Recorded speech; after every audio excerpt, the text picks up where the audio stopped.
So, have you ever heard about assets versus liabilities? Assets are things you own, liabilities are things you owe. One makes you money, one costs you money. But let's just do a little lesson here. A lot of people own a house. And when they own a house, it is, in their mind, their largest asset they've ever had. Because it costs the most, right? It has the biggest price tag on it. But let me ask you, does your house pay you money every month? No. What does your house do? It costs you money. Even if your house is bought and paid for, is it an asset? No, it's still a liability because an asset actually pays you an income. So a lot of people think that their house is an asset. Their house is a liability. But we're going to talk about converting liabilities into assets in a second. But let's come over here. How about your fancy new hot rod that you just got? That new car that you rushed out to get because there's a chip shortage. And just so everybody knows, this is that COVID crazy time when you're watching this where used cars cost a small bloody fortune. Used cars or new cars, are they a liability or an asset? Well, very simple. They cost you money. You got to repair them. You got to put new tires on them. You got to put gas in them. So things that cost you money are a liability. So a car is a liability. But let's now discuss one thing. How do we turn this liability, your house, into an asset? Well, how could your house produce an income stream that you could use? Well, you could go out and you could tap into the equity in your house because most people that own a house have some equity, especially if it's appreciated. So let's just say the equity of this house is $100,000. Just because it has equity doesn't make it an asset until we actually make this $100,000, the equity that's been sitting lazy in the rafters of this house, when we make this $100,000 go to work and produce an income. So what could we do with that? Lots of things. You could invest it, you could go out there and lend it out on another piece of real estate and make an income. So that money working for you produces an income that then comes back into your family. Now all of a sudden your house, which was a liability, now turns into an asset because it is producing an income. And all you had to do is send that lazy money called equity to work. Now let me show you the car. So this is a little bit more difficult, but it's easy in today's world to explain it. You go out and you buy yourself a car. You're really excited about it. It's super fast. It's got that supercharger on it, which I'm not going to draw it on, but you got that fast one, right? Every time you drive it, you feel like $1 million, but every time you have to make the monthly payment, put fuel in it or anything else, you don't so much love the car at that point. So if it's a liability because it's costing us money, how would we turn that into an income? Well, there's things like you can actually rent your car out the days that you're not using it. I think Turo or something is one of those companies. So I'm not promoting or suggesting you use them, but that's just something. You could rent this car out and maybe that rental brings you in an extra $1,000 a month. The car payment might be $700, so you're plus $300 by doing this. So now all of a sudden your liability turns into an asset. Or let's just say you use your car and you drive for Uber or Lyft a couple days a week. Now all of a sudden the car becomes an asset to you because it allows you to make an income. You see the difference is people think things are assets that are actually liabilities because they cost them money. It's time to start taking the liabilities and turning them into assets. And you can do it very easily. Facebook user says, how do you find out if you can get a HELOC? I know nothing about any of that process. 45% debt to income ratio and a credit score of over 660. So depending on how much your mortgage is, depending what your utilization rate is, and depending on how much equity you have, more or less, those are your numbers. So if you call me, I can figure it out. Joseph@chrisnaugle.com. Yeah, it's good, man. I mean, what I tell people when it comes to using HELOCs is just be prepared to use the money immediately. Like, don't put it in there and then let it sit or not have a plan, because as soon as you pull that money out of the HELOC, you're paying the HELOC. As soon as you get it in the policy and then pull it back out of the policy, now you got the loan coming from there. So now we got two loans out at the same time. So we really got to put that thing into something smart where you're generating income preferably income monthly to cover that HELOC payment, plus start covering the spread from the policy and go from there. But if you can do that and you're prepared for that, then to me, it's a really powerful way to use a HELOC for sure. How about the private money club? That would be a great place to put it. Exactly. Well, finding deals within the private money club, not giving it to the private money club. Roger. I just say that because I've had so many people lately, like, hey, I want to invest into the private money club. Like, what kind of returns do I get if I invest with you guys? I'm like, that's not how it works. I've just been getting a lot of that lately. So the private money club, just to clarify, is a community of borrowers and lenders. So if I asked everybody on here right now, do you have money that you're looking to make more money with your money, or do you need money so you can go out there and go deals to make more money? Every one of you on here is going to be one of those two places, right? So that's all the private money club does, is combine the person that needs the money with the person that has the money, so you guys can do deals together and both of you can win and make a lot of money together. And that's what we do, is create win-win situations within the private money club. Your real estate business lives and dies by the network and the connections that you make. I mean, after all, your network, well, it's your net worth. That's what you always heard, right? If that's an area where you desire improvement, well, Private Money Club, it's for you. PMC saves you precious time and money by bringing the real estate world, well, right to you, right in the palm of your hand. So get in on the action, like so many others have, by going to privatemoneyclub.com and sign up. Let's talk about your house and how much money it's worth today. It's gone up 30% since 2019. You're rolling.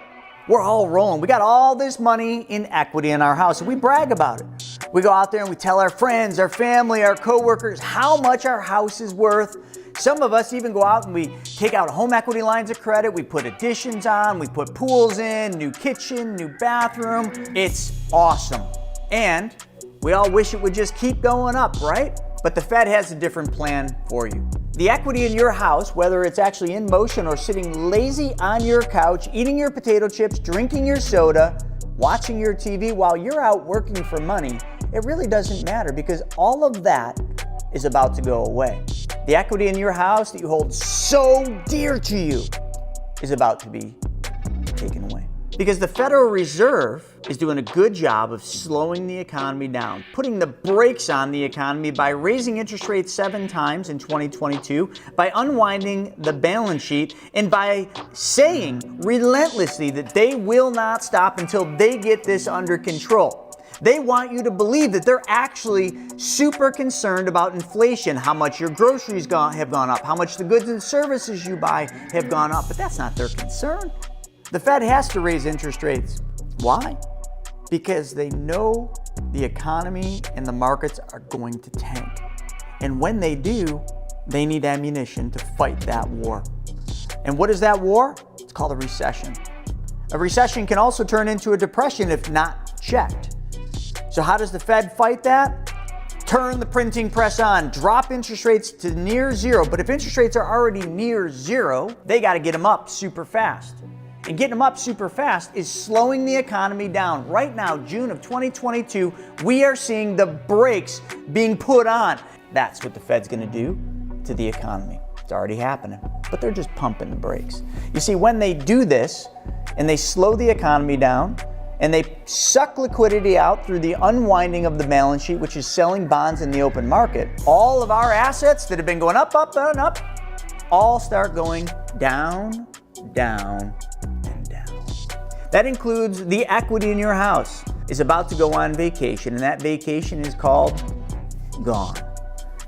And when it does, you're going to wonder what happened. You're going to wonder why you didn't do something sooner. You're going to wonder why you didn't tap into that equity in your house, because once it's gone, and it's probably not coming back from vacation for at least a decade. How do I know this? Well, let's look at the past. Let's talk a little bit about what's happened in the past so that you can get a glimpse of what's next. You see, let's go back to 2008. We could go much further, but let's start there. In 2008, when the Great Recession took hold, yes, it was driven by real estate. Real estate prices fell significantly. There was a lot of risky driving going out there. Everybody's selling these mortgage-backed securities, these CMOs and GMOs, and whether you know what that is or not, doesn't matter. It brought the price of your house down significantly. And if you had had a line of credit back then, or equity in your house back then, in just about a year after the Great Recession started, the home equity line of credit that you had was frozen. The home equity line of credit that you wanted to get was nowhere to be found. The banks weren't lending. Are you getting some value from this video? If you are, click the subscribe button and smash that alerts button so that you're notified every time we do one of these videos to get you ready for what's coming. Let's talk a little bit about the pandemic.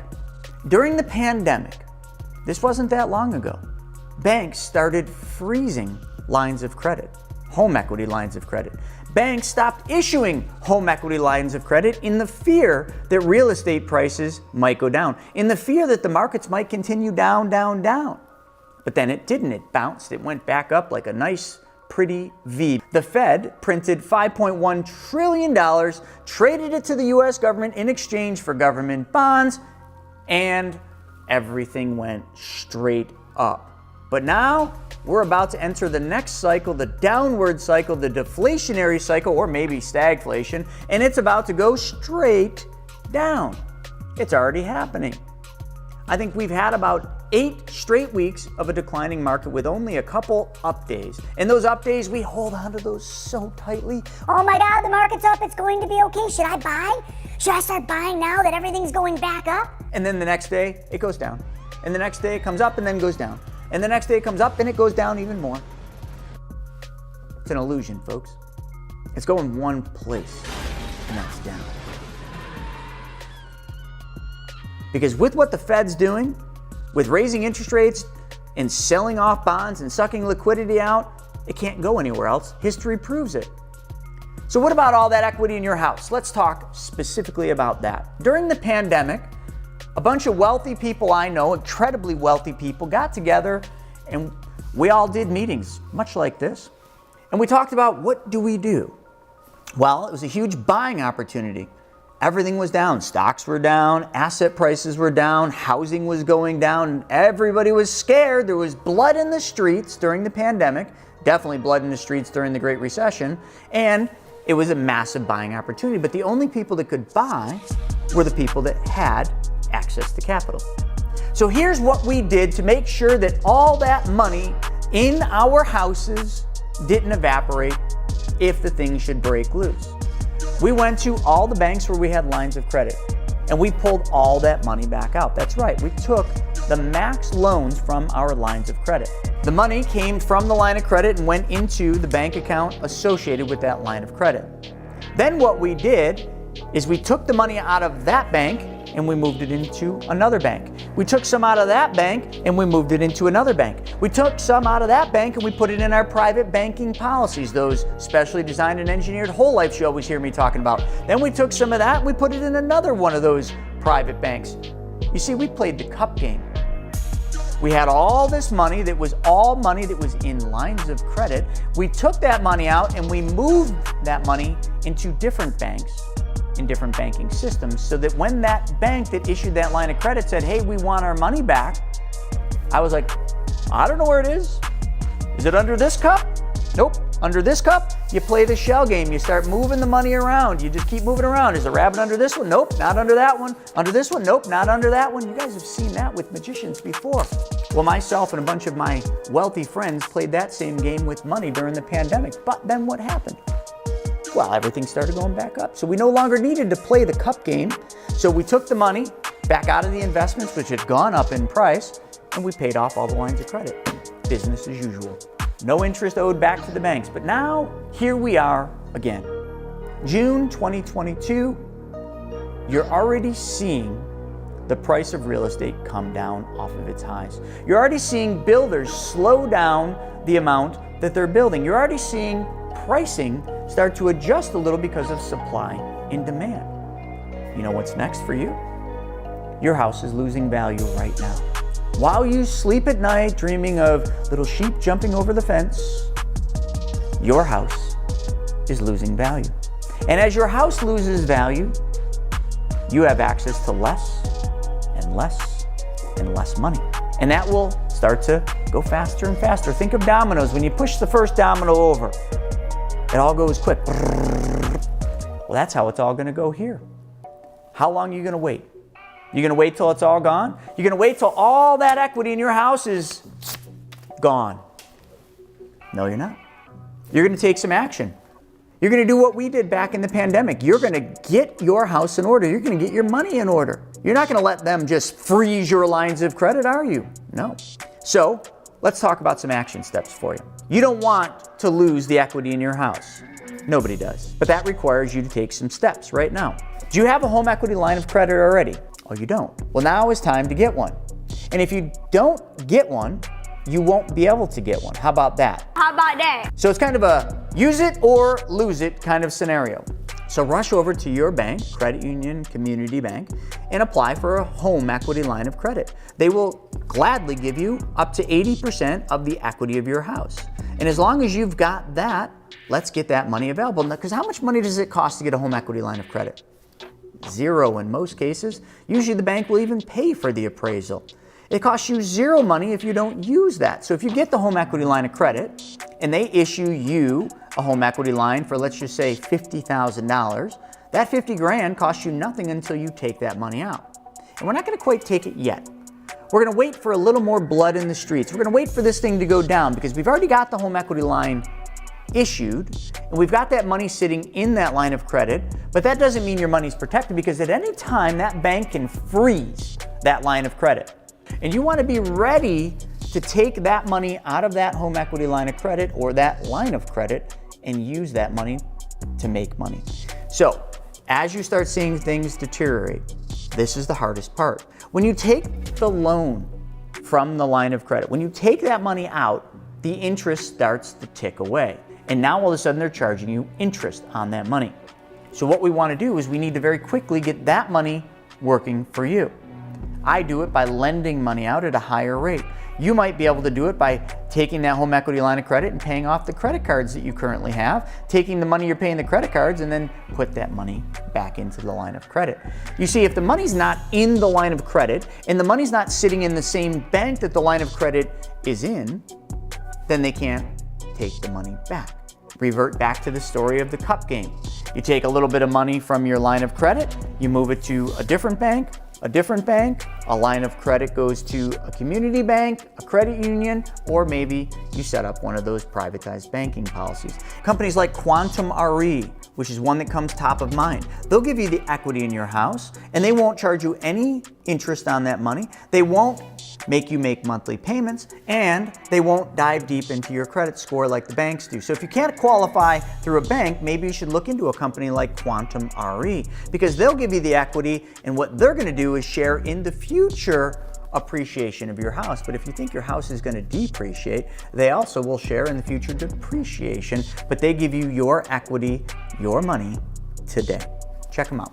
QuantumRE.com. And then all you do is after everything starts to fall apart and there's blood in the streets, now you start to deploy that capital.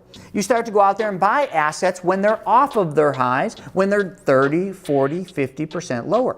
Some of those assets could be stocks, mutual funds, ETFs. Some of those assets could be real estate, apartment buildings, storage centers. It will all go on sale, folks. The question is will you have the cash to buy it? Because today you do. You've got equity in your house. All your assets are bubbled. Get out. Get access to that cash and get ready to deploy that money for one of the biggest buying opportunities of your life. But if you're not ready for it, it's going to be one of the worst periods of time for your financial future. Let's go to Valerie real quick. I know Stephen, had sent the thing over to schedule a call on Valerie. I think that's a really good idea. But one of the important things about what Valerie's doing, and I want to give her credit, she's coming in from YouTube. She closed on her HELOC, so she took either the caution about getting your HELOC done before they take it away. And we just had our studio guest Joseph show up. It's awesome. We haven't seen him in a while, but she's saying I'm ready to work with somebody on investments in private money club and private banking, and Stephen can guide her. But I will tell you, like right now in private money club, there are 3 deals, 2 of which I'm funding a part of, but there are 3 deals on there that I think are the 3 best deals that I've ever seen through Private Money Club. One is a Rob Fuller deal. One is a syndication deal through somebody we know well, Tyler and Holly. If somebody's looking for something a little longer term. So I just don't think there's really a better time for you right now, Valerie, than there is. The spread will be nice and healthy. And, whether you want a longer term deal or a shorter term deal, the answers are right there, and Stephen will help you with that. Mm-hmm. Let me touch on that. So let's evaluate the question that she's asking. She finally closed on a HELOC and she's ready to work with someone on investments, Private Money Club or private banking. So I kind of took this question as, hey, should I do Private Money Club or should I do private banking? So that's I always resort back to Caleb's book. Caleb. It's or. It's not so private banking is not the either or, right? It's the and asset, right? So what I would do is take the HELOC, fund my privatized banking system, then from the banking system lend it out to the borrower. That's what I would do. So it's Private Money Club and private banking. That's all I wanted to add. I know, and it's funny. We're all going out to Caleb's event out in Denver, and Caleb wrote the book, The And Asset. And it's exactly what you said. I mean, it went right over my head, Hannah. I'm glad you picked up on that. But like so many people are thinking, should I do this or this? Shit, do both. Like it's this and that. Like put the money in the banking policy first and then fund the deal second. And let's talk about that. Why? Why do I want to put it in the banking system first? Well, I don't know. I mean, this guy, Albert Einstein, he was kind of a smart dude, understood mathematics a little bit, but he talks a little bit about this thing called compound interest. He went as far as to call it the 8th wonder of the world, which I don't understand because I went to Niagara Falls last week and I brought a friend. Like, that's one of the wonders of the world. So I don't know what he's talking about with this compound interest thing, but I think he was on to something. Do you want to elaborate on that? Steven, just fine. Something about the 8th wonder of the world. I don't know. Yeah, I think it's close enough. That's why. No. So I'll take it from here. No. So absolutely, right. So why this is how I do lending, right? I take dollars from the policy, then go give it to the borrowers. And why I funnel the money through the policy first is because I never lose the opportunity cost of the dollar. I'm never losing the interest that's being earned on my money. At the same time, I'm still able to leverage it to go out and give it to the borrower. So now I'm making money in 2 places instead of just one place over here in the private lending deal. Bingo. Yeah. A lot of people right now have some unique opportunities going with hidden equity where that money is just literally sitting there for a lot of people. And a lot of people don't know how to move that hidden equity. How many of you know that you have hidden equity sitting somewhere? Maybe that somewhere is hidden equity sitting in a 401k. Hidden equity sitting in your home, your house, your primary residence, or home equity or equity sitting in your rental properties. How many of you have equity sitting out there? Yeah. So listen, like my house, everybody's correct. A lot of people have equity sitting in their house because why? Well, because real estate's been crazy. It's been absolutely crazy. So we need to figure out how to solve the problem. And here's the problem. Yeah, every one of you, I hope, have read Robert Kiyosaki's book, Rich Dad or Poor Dad. And in that book, he defines liabilities and assets. And how do you change a liability into an asset? Your primary residence is a liability. True or true? It's a liability. It always has been, it always will be because it costs you money. But you can turn your liability into an asset. And how do you do that? Can anyone tell me how you turn your liability, your house right there, looking on the screen, into an asset? How do you make a liability an asset? The banks do this every single day, but I want to see how many of you can tell me how you turn a liability into an asset. That's right. Daryl said, get cash flow from it. Has to pay your mailbox money. Invest equity, okay, which would be passive income. Use it.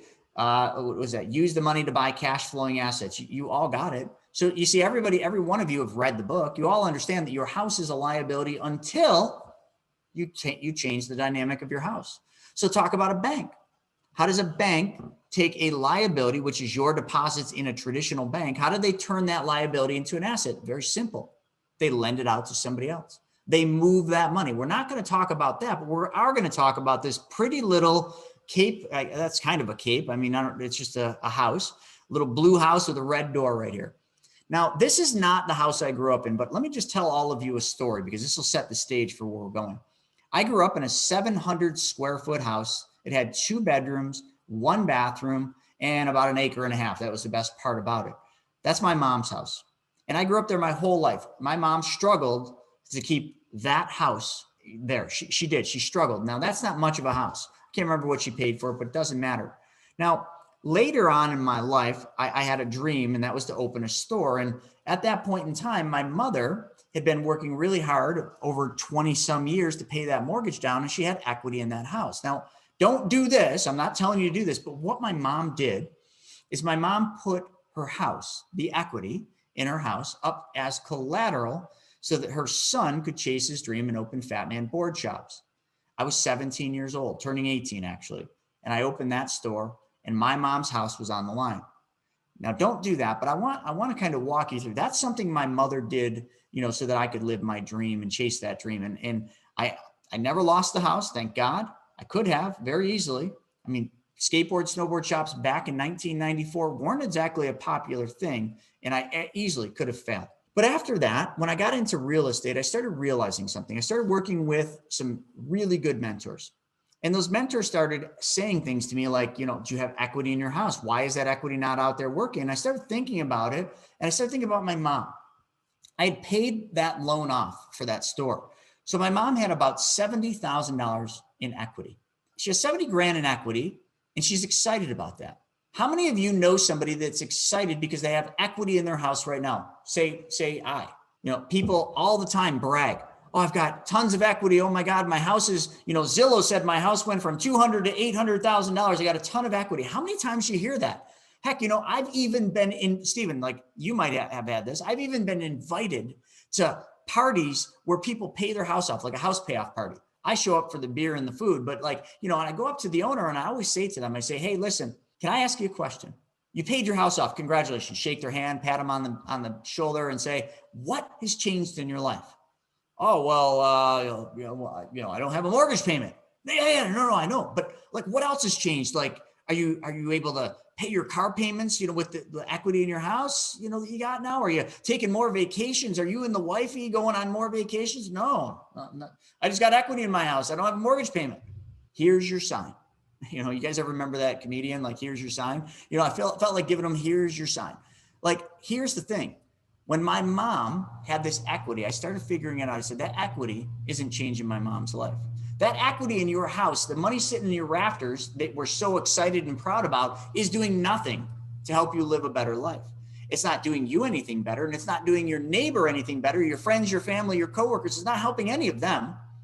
It's just a fictitious number on a piece of paper or on a website called Zillow that someday will probably vanish because the market moves down. That's what will happen. But now let's just say we understand that we have equity and we need to make that equity work. What can we do with that? Well, here's what I did with my mom. My mom, we took $50,000, a home equity line of credit. Steven, do we have that example on here of my mom's? We do. And before we get on there, how many people do you know that are like, I'm doing everything I can to put all my money towards paying off my mortgage so I get rid of that mortgage? I just had this conversation with a friend a week ago. He's putting all this money. I'm like, hold on, let's think about this for a minute. Once the mortgage is gone, like you were saying, then what? You still have insurance on the home, right? You still have property taxes on the home. You still have an electric bill. You still have water and sewer bills. You still have maintenance. You still have upkeep. Your 2.6% mortgage is the least expensive part about owning your home. So why are you dumping all of your money into that? And so we started talking about maybe we could take some of that and put that other places to generate passive income that's then going to be able to use for other things to start eliminating other bills. And we started laying it out, just little things like that, but just keep your mind open to things like this because there's so many better ways. I just wanted to mention that real fast. So it's important. So here's what I got really good at doing, right? So this is just napkin. I want you to envision you're sitting down with somebody and all you've got in front of you is a pen and a napkin. I used to do this all the time as an advisor and a real estate investor, but this is my mom's example, right? And I'm going to round it up to 100 grand for simple math. Let's just say my mom had $100,000 in her home equity line of credit. Now, she's got a home equity line of credit. Does it cost her any money to apply and have that home equity line of credit? Does it cost her anything?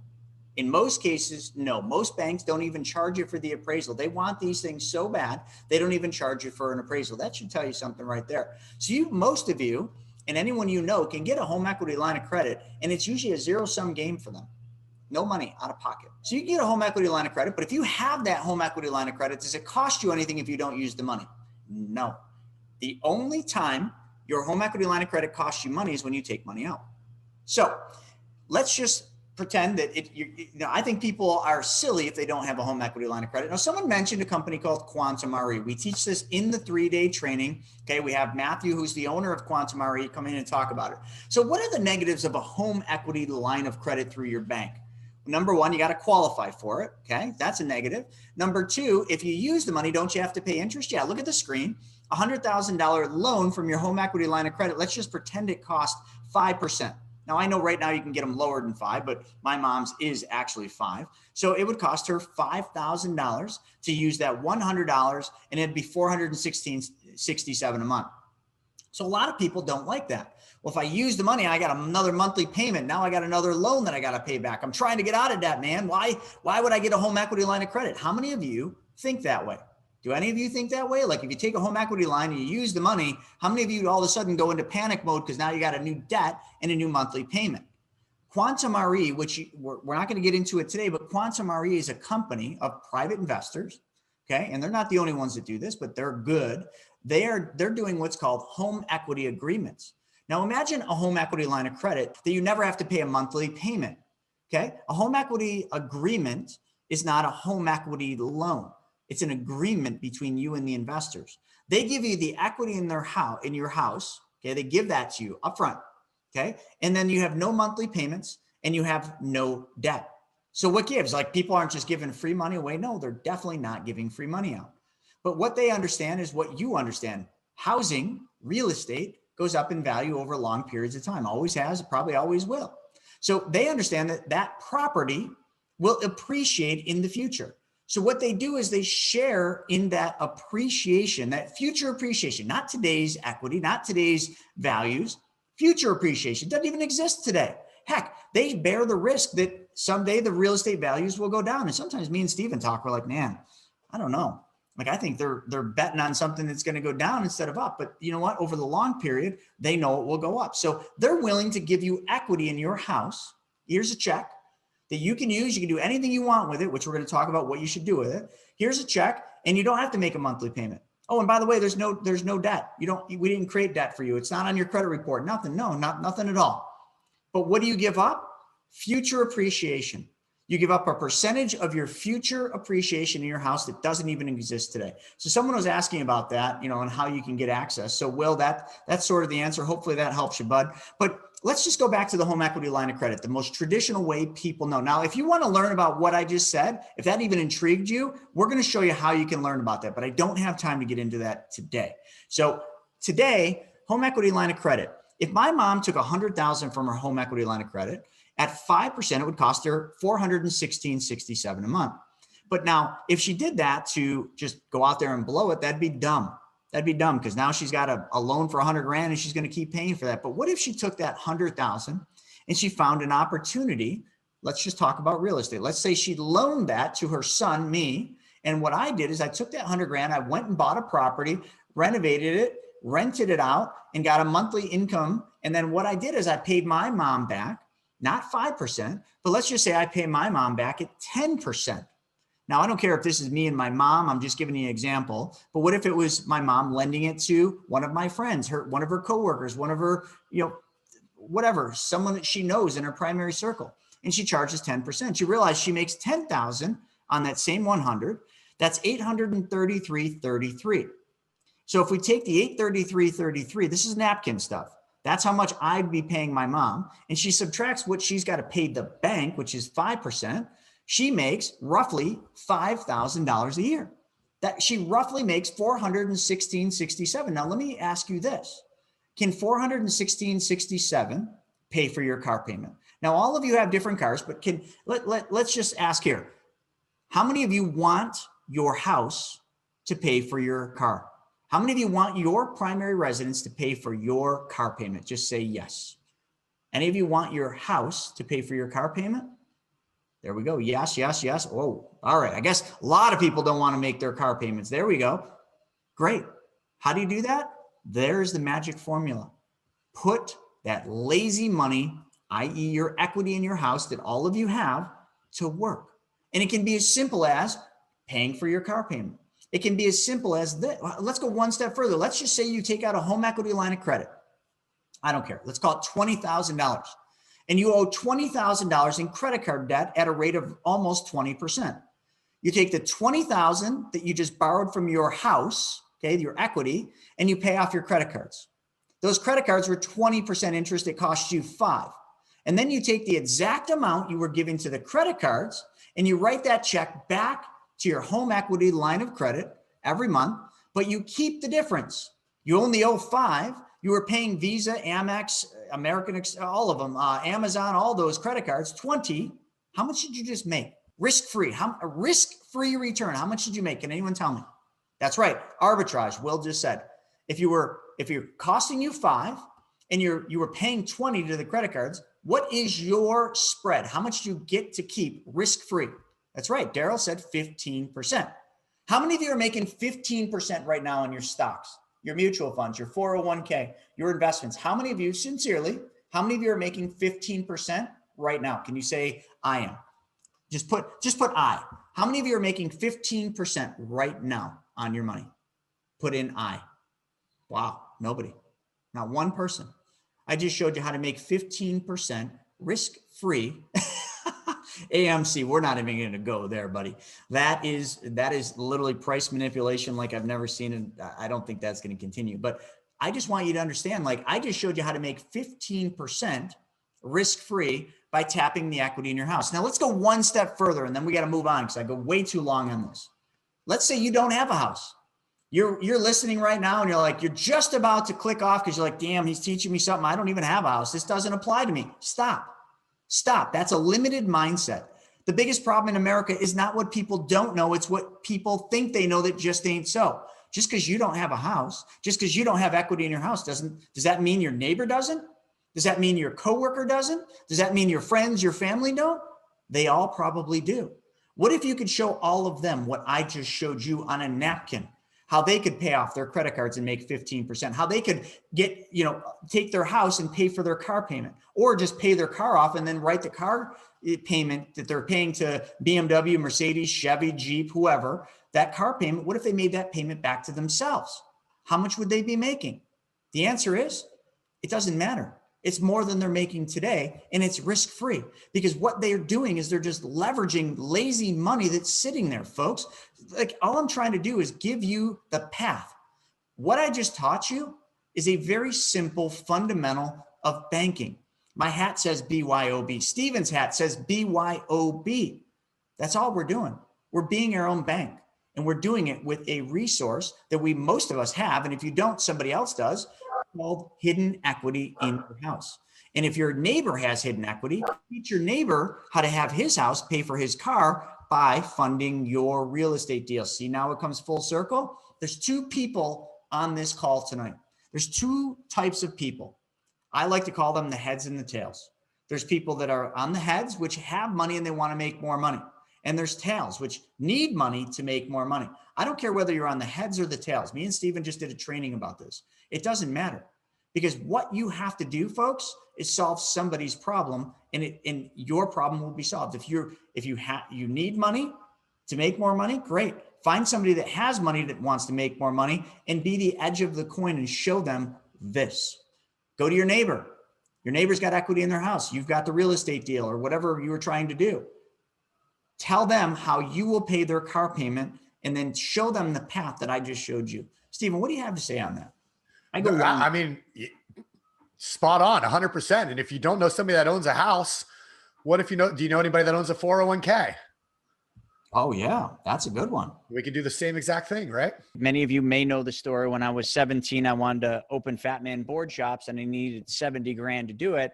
Well, I went around and I got denied by every single bank. I got turned down by every person that I asked. I basically almost gave up on my dream. And my mom, She had equity in her house, hidden equity.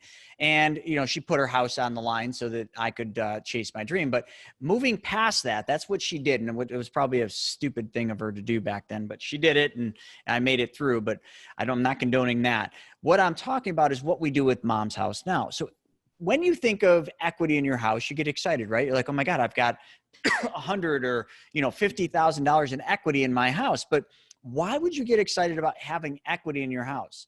Because if there's equity in your house, that equity means nothing for your lifestyle. It's changing nothing in your lifestyle. It's just a bragging right. Your money is literally sitting on your couch doing absolutely nothing but drinking your soda, watching your TV, and eating your potato chips while you're off working hard, which makes perfect sense. If you think of everything that you've been taught to do your whole life, from grammar school straight down through, you've been taught how to be a good employee. You've been taught how to go out and work hard, work longer, and make a good buck and keep, you know, pushing to that dream, that retirement dream. That's been kind of what we've been taught, but we've never been taught how to make our money work harder than we do. Therefore, when we have equity in our house, it just sits there in most cases. Now, a lot of you have been listening to me for a while and you've gone out and you've taken home equity lines of credit, which I think is just kind of a no-brainer.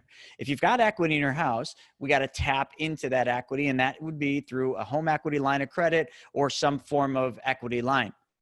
Once you do that, you have access to that equity. So now that lazy money that's sitting on your couch, when you come home from work after a long, hard day, you can look your money in the eye and you can say, you know what? You see this checkbook in my hand? Your ass is going to work tomorrow and you're not coming home. You're not getting any lunch breaks. You're not getting any cigarette breaks or any breaks for anything. You get no vacation time. I'm going to work you so hard, you're going to be begging me. And you know what your money does? It gets excited. It doesn't like cower. It doesn't like sit there and be like, oh no. It gets excited. It's like, it's about freaking time, you asked. I've been sitting here on this damn couch waiting for you to, you know, come in and tell me what to do. Your money can't do anything until you tell it what to do.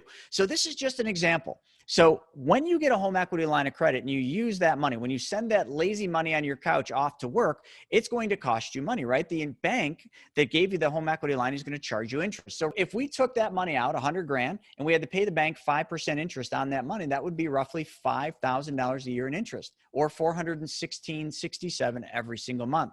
So nobody wants another monthly payment. So if we just did that, that's another monthly payment. But what we do, what my mom does, and what we teach people to do is, what if you took that $100,000 and you went out and you did a private loan? What if you loaned that money to a real estate investor that you trusted? I've got a bunch of them that I've kind of come to trust. And I loaned them $100,000 from this home equity line of credit. Again, I told my lazy money, I said, listen, I want you to go out there and I want you to help my friend Chris buy a piece of real estate. But Chris is then going to pay me 10% interest. Okay, so you loan that $100,000 out the same way a bank would. You do it with a first secured position only, and you charge 10%. So how much money do you now make on that $100,000 that was sitting lazy on your couch? Well, your gross that you'd make at 10% would be $10,000 a year, $833 a month. But remember, you got to give some of that, $5,000 of it a year. So you're going to make $5,000 in interest for doing nothing other than having your money go work. So how many of you would be okay making an extra $416.67 per month on your equity that's in your house? I bet you all of you would. Well, you can do this if you understand how to structure the deal. But let's just say you don't want to monkey with private deals. There's a lot of things you can do. In March, if you had a home equity line of credit, what if you had taken all the money out of your home equity line and just bought Tesla? Where would you be at today? Sorry, I'm hitting below the belt. You know where you'd be at. Tesla went from $415 to over $1,000. But what if you just bought Apple? Warren Buffett just went public saying he made something like $40 billion because he bought Apple in March. Okay, that's just another example. Or what if you just wanted passive income?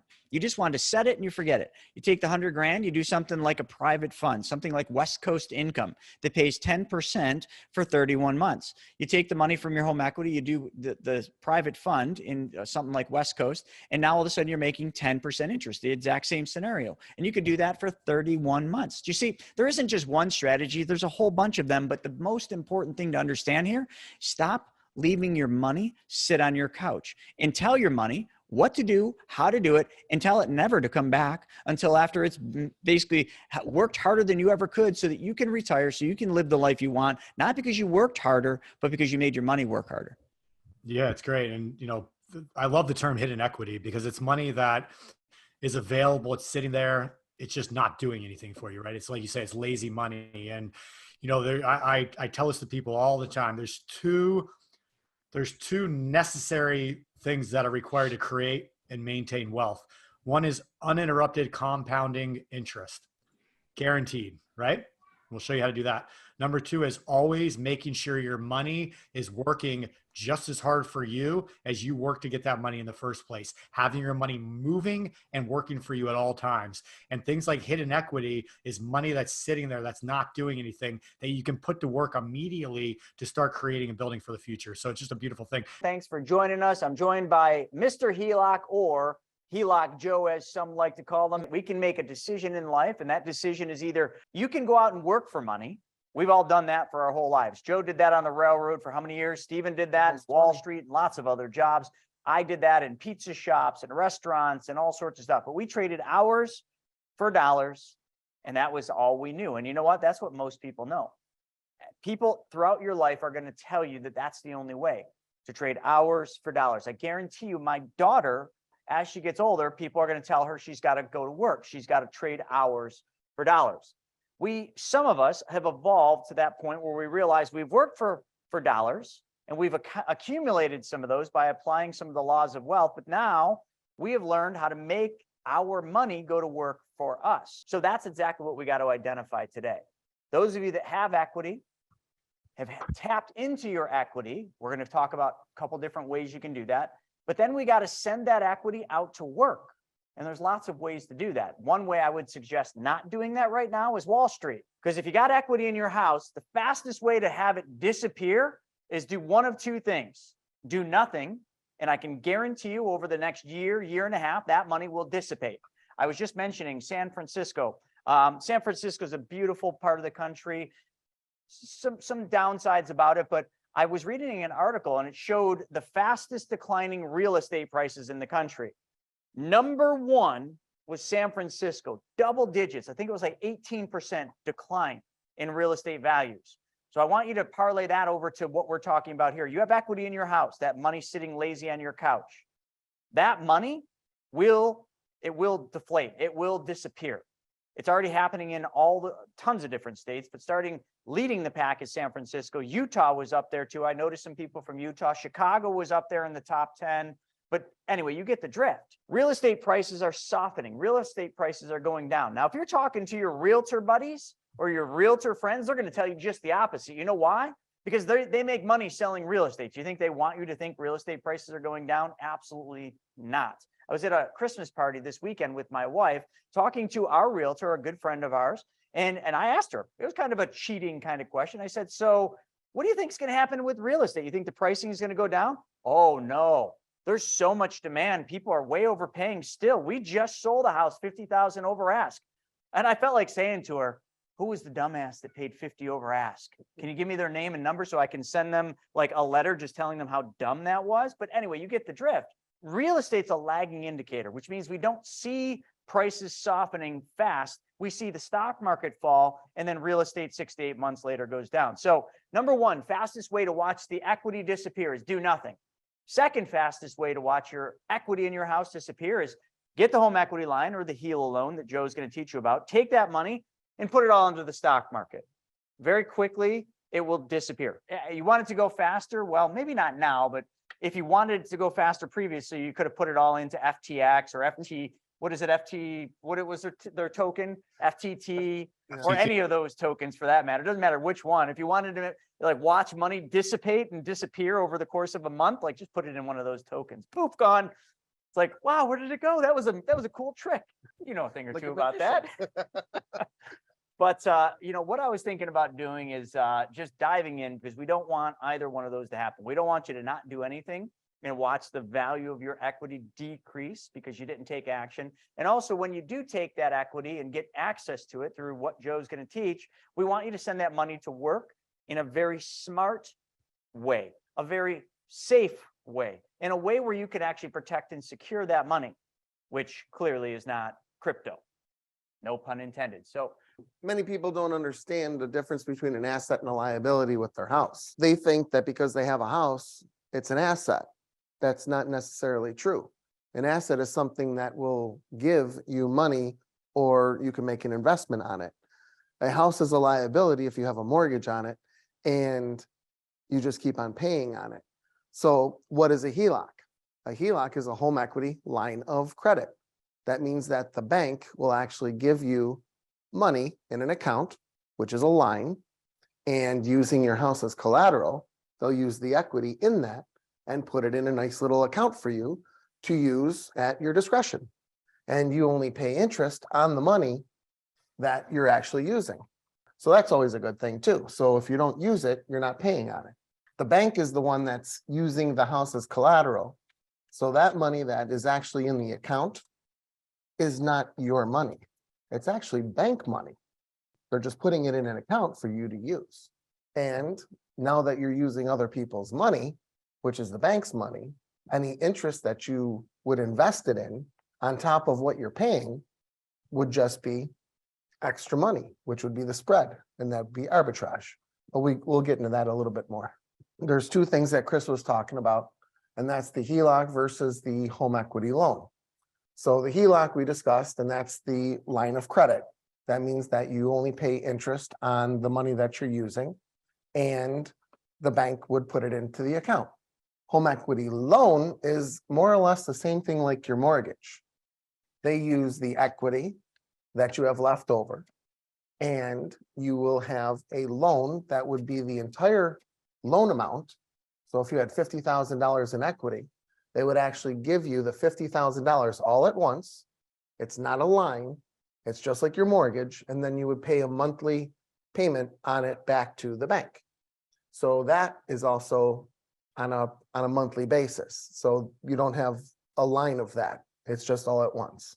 The difference between a HELOC and a home equity loan is like at $100,000 for that. If you were to have a loan at $100,000, say at 3%, and you did not pay any extra into the principal, and you just paid the monthly fee, the payment would be like $420 a month for say 30 years.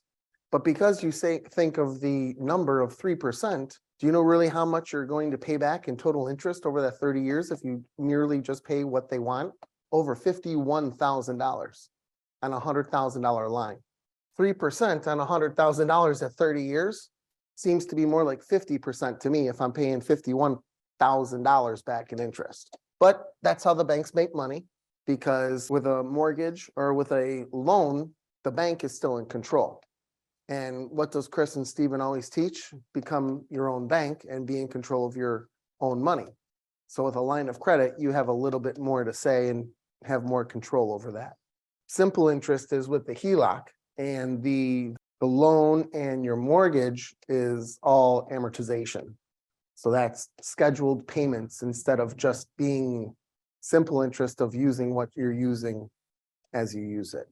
The interest rates that would be in simple interest. So if you have a HELOC, say for $100,000 and you don't use it, you're not going to pay interest on it until you use it. So say we lend out that $100,000 or put it through our policy first, and then we're going to lend it out. That interest that borrower is giving back to us, say 12%, just for simple numbers, would be $1,000 a month. And the simple interest on the HELOC, let's call it 6%, and that would be $500 per month. So you're technically not really paying that 5%. The borrower is paying that 5% or 6% for the simple interest of the HELOC. So what's left over in your hand after you get done paying the interest? Another $500. spread. That's the spread. That would be the arbitrage, the spread. And then what do we do with that?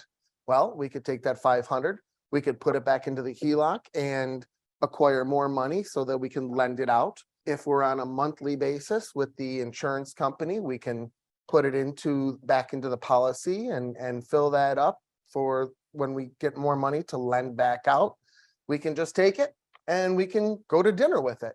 let's be honest, we can pay a car loan on it. We can go to dinner on it. We can put it into our policy and we can put it into a HELOC. You can do anything you want with it. What's the best thing to do? And that depends on each person and what they're exactly what's going to happen with what they're going to do next with it. People call me up and discuss about, okay, well, if I have this HELOC and I want to put it into the policy, what's the best way to do it and why should I or why shouldn't I? 9 out of 10 times it's strictly on a one-to-one basis with their numbers and how we're going to utilize what they're going to do next with it. But shooting from the hip, if you have money in a HELOC and you are going to lend it out to a borrower, you might as well run it through the policy first, because who wouldn't want to make money on their money twice? So then once it gets lent from the HELOC into the policy, we'll borrow it out of the policy. And Chris and Steven talk about, lending from an LLC, not only for protection, but there could be some tax advantages to that depending on how you do it with your accountant. One thing I got to ask you though is why did you use 6% here? I use 6% simple interest because that's what the HELOCs are running right about now. Okay. So this loan, this interest rate's not what the insurance policy charges you. No, This is what the HELOC charges. So Correct. we're doing a 6% HELOC. Does That's- anyone right now have a HELOC that's 6% in the chat? Let me know what your interest rate is on your HELOC that you've got right now. so yeah, so the HELOC is at 6% for this diagram. And then when you run it through the policy, then we'll make money on the spread through the policy, between the dividends, the guarantee, and what we're going to borrow it at from the insurance company. So then when we bring that back to our segregated account, then we can lend it to our LLC at whatever interest rate you think that you might be able to get at that time. I think you lend it what? I do 6%. 6%? So my standard number that I would lend to my LLC. So from my policy to my LLC, I always charge 6. All right. I mean, I might increase it though, because now that rates are Yeah. going up, I mean, hey, listen, if the banks are charging more, why shouldn't I charge more? Makes sense. But Makes my sense. current notes are all 6%. So then after it goes to the LLC, now we can lend it out to our borrower. And then our borrower would in turn give us interest on a monthly basis. So let's say that interest is 12% there and we're using 100,000 as You know, a let's do a good, $100,000 loan. yep, as a So good that's example. that's $1,000 a month. Yep, be $1,000 a month coming back into the LLC. And this would be $600. Yeah, 5 because it's 6%. Right. Oh, shoot. Sorry. That's okay. So then once it came back, full circle, come back around, the $1,000 would be going back into the HELOC. $500 of that 1,000 would be paying the bank back for utilizing that 100,000. And then you still have $500 left in your hand. So after the borrower pays the interest, you're still left with 6% in your hand. The $500, you wouldn't be able to have that extra 500 to pay your car payment or save up for more money to invest if it wasn't for the bank using your house as equity, giving you money to use and utilize just because of the equity in your house. Not one penny came from your pocket, not one penny. So if you look at all these interest rates going around from 6 and then 2 and then 5 to 6 and borrowing at 6 and then probably lending back to 10 and $1,000 and 12%, that's kind of crazy, isn't it? People's So- heads are spinning when you just used all those numbers. But how about we just say one thing? It never was your money to begin with. It was bank money. So your interest rate is infinite. That is the key word to this whole little diagram. All those numbers and all those dollars and all those cents, you're making money from the bank, putting money into an account for you to use, and the borrower's paying that interest to the bank, leaving you with 6% or $500 left in your hand. That's called infinite. You know, a lot of people are looking at this chart, Yep. Joe, and they're like, oh my God, that's confusing. But let's just dissect it. Okay. Forget about what the policy pays you for right now. Let's keep this simple. All right. Let's just, even though we know that whatever money we put into, so we used 100 grand, Yes. whatever money we put into the policy, that money never leaves the policy if structured right. So when we take the money out of the policy, we're actually using our death benefit. We're not using the money that we put in. So therefore our money continues to earn 5 to 6, but let's just skip that. So we know that the HELOC is going to charge you 6. And some people came in, said they were lower than 6, some people higher. Again, we can run the numbers. And my suggestion is, you know, some of you are like, well, that 6% doesn't do it for me. Mine's 7. Great. So change the number to 7. And then if you change the number there to 7, charge your entity more. And then that's it. And heck, over here, instead of charging 12, charge 13. Listen, if everything's going up, all boats go up. You can increase it, but let's just keep this simple and just pretend that this is we're going to keep this at 12. Sorry to mess up the drawing there. So if this was 6%, okay, and you were charging 6 or 7, doesn't matter, you know, just 6 or 7. I'm getting sloppy here. That's a wash, right? So if the HELOC charges you 6 and you charge your entity 6, that's a wash right there. Okay. Then you charge 12 over here and you pay back $1,000. Again, just track the dollar.